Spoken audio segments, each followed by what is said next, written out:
ल है गाइस यो चाहिँ अब खै यो स्वयम्भूको पछाडिबाट है यो वरिपरि यस्तो गर्नु हुँदो रहेछ दिदीहरूले।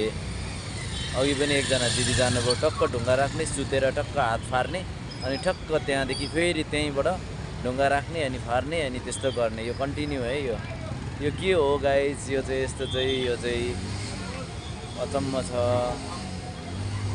यो मान्छे चकित हुने कुरा हो यो चाहिँ एकदम है। ल म छक्क परेँ गाइस। ल सबैजना छक्क पर्नुहुन्छ। थाहा हुनेलाई त के हो र, थाहा हुनेको लागि त यो त के हो र थाहा हुने। म चाहिँ अब स्वयम्भूतिर खासै आउँदिनँ।